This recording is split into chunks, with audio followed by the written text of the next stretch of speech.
What's going on, YouTube? So this week's video is just a little bit different. We're actually in between. We got a lot of different projects going on and everything, and we don't quite have it done. And we're finishing up other series, and we got more stuff that's coming in. So I wanted to give you guys, or use this chance to give you guys an update on the Pilot Plastics. Now, if you weren't aware, we've been working on trying to get reproduction Pilot Plastics made for probably a year and a half, maybe close to 2 years.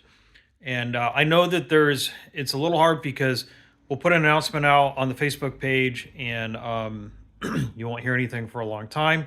And then a lot of people assume that the project is dead or it's not going to happen. In reality, what's going on, it's moving forward. It's just really, really slow. And I wanted to share a few reasons as to why that is, what the complications are, what we're trying to do to resolve that, and give you kind of an idea. And plus, if you're seeing this for the first time, you didn't know that this project was in the works and you're interested in fenders, we're going to put links in the description below where you can fill out a form to put your name in the hat to say that you're interested. So what's going on here? Okay, so the first thing is the Pilot Plastics that came from the stock from Honda were formed using a process called injection molding. This is a great process for a lot of complex parts, curves, turns, bends, things like that, and little intricate details and stuff. The problem with that is that it's extremely expensive. The reason is because you have to have molds made for those fenders and plastic parts. And those molds for an injection mold can be 25,000, 50,000, 75,000 or more. It just depends on how complex the parts are, how big they are, because they have to be machined out of, I don't know if it's steel or aluminum. I'm not really sure how they do it, but it's a complex thing. Now, if you're wondering, back here, you'll see my FL350, and that's actually reproduction plastics. Now, the original ones for the 350 were also injection molded as well. However, those are not injection molded. Those are a process called, I think it's called thermal forming plastic. If I'm wrong, I apologize, but something along those lines. And that process is a lot less complex, but there's limitations with it. You can't do complicated parts. It's one of the reasons why when you order these plastics, you can actually kind of see them right there in the corner there. We actually change out the mounting hardware, and we actually provide those actually better because they provide better support, more support in better areas. They don't use like the tabs that the original fenders had and everything. And so the Pilot Plastics, the problem with them is that they're even more complex. And the thing is, like on the 350, there's a fender there and a fender there and a fender over here and a fender back over there. Okay, but they're not integrated together. They don't depend on each other. On the Pilot, it's a lot different. You have front fenders that go into side panels, that go into rear panels, and all those are interlocking with interlocking tabs and everything. And so the complexity there is that the thermoplastic forming, whatever the heck it's called, it doesn't allow it to do those complex little interlocking parts, at least very easily. And that's been the problem all along. Now, the solution to that is to go with making parts that don't require on the interlocking aspect. They'll look pretty much the same. They just won't interlock in the same way. They'll interlock in ways that would work for the process that we're going to use. Now, the complication with that is that the new plastics are not going to integrate with the old plastics. So you're not going to be able to just buy a left fender to replace a missing, broken left fender. You would have to buy the entire kit. And in this case, because the fenders, foot tub, side panels, and rear fenders, so front and rear fenders, are all integrated together in the way they're formed, you basically have to buy the whole set. Now, that brings up the issue of cost. What would that cost? I don't know. We have gotten some preliminary cost estimates back from the manufacturer. They actually look pretty good. I'm a little hesitant to share them here in this video just yet because I don't want people to say, "Oh, this is what it's going to be." But I will say that it's actually fairly reasonable considering how many parts you would be getting um, for everything. So, how would this work? Well, the idea is that if you have a Pilot that has torn up plastics, you're probably looking for all of it anyways, right? So you would want to buy the kit, and maybe you had one or two good fenders. Well, you might sell your good fender on the used market to someone that wants to go all OEM. There's a few people that are just they have to be OEM. They're like collectors and stuff like that. So that might open up some opportunities that way.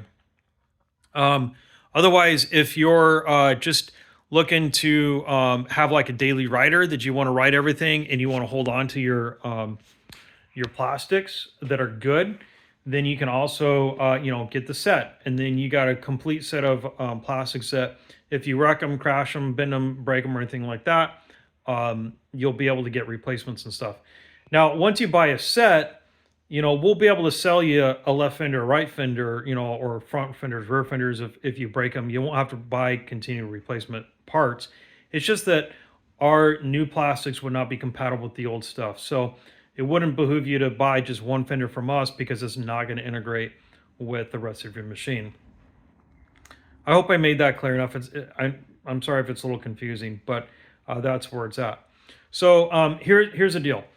Even using this more cost-effective process, this project is really expensive. We're probably looking at, I think, a minimum of maybe $25,000, maybe even upwards of $50,000 just to get started, and it might even be further north than that.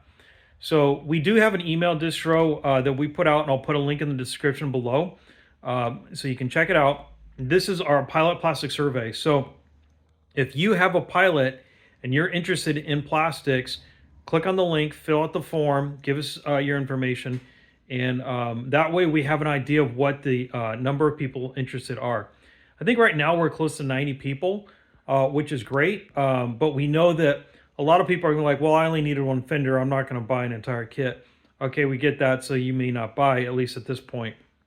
But the more people that we can get that are signed on and say, hey, yep, I'm in for a full set, shut up and take my money. If you know the reference, that's Futurama, by the way. That'll help us to gauge how long it's going to take to recoup the investment. Because honestly, those of us that are looking at putting in money into this project, we're probably looking at 2, 3, maybe even 4 years before we'd ever get our money back, just based off of kind of the volumes that we expect to see and the pricing that we think we can get for it. And that's basically we're not making a lot of money off of this. What we are trying to do is just get the things into production. So anyways, the link will be below, and we will continue to do updates and stuff like that in the future. What is the time frame? Well, the first thing is we got to get a 3D model of the Pilot made. We have that kind of lined up. We're just waiting on another project to complete before we can step into spending money on this portion of the project. So once we have a 3D model, then we should have a chance to be able to play with it and then present models to the manufacturer to make sure that it's something that they feel that they can build with their quality standards. Once the 3D models are refined and accepted, then we have to have molds built. Once the molds are built, then we can do our first production run. So the last thing is, because of this huge startup cost, we are considering doing maybe a Kickstarter type setup with this. We've kicked the idea around a little bit here and there, trying to figure out, hey, how could we do this? What might work? I've never actually done a Kickstarter myself, at least officially with Kickstarter. So it'd be a little bit of new territory, but we think that might be the best way that the community can come together, and we can really see what the interest actually is. Those that are really interested, they can put the money in the pot and help us to try and bring this forward. So details on that to come. We'll probably have maybe some more updates at the maybe the end of the summer when we wrap up some other projects and then we start focusing on this. So anyways, it's a long explanation, a lot of words. Hopefully it made sense. Again, check out the link in the description below for the Pilot Plastic Survey. And then if you have any questions, you can always contact me. Head over to the website oddballorv.com, and there's a contact form link up there. Click on that and send your questions to me, and I will try my best to answer them. So in summary, yes, we are still working on the project. It is complex. There's reason for the complexity. It is costly, but we are going to try to do our best to actually make this project happen. It might be 6 months, might be a year, I don't know. But if we do ever give up on it, we will let you guys know. Otherwise, just assume that we're still moving forward on it. Anyways, with that, I hope you guys are excited about this as we are excited about working on it. And we'll continue to keep you guys updated. Until then, stay safe and go out, go riding, and have a good time.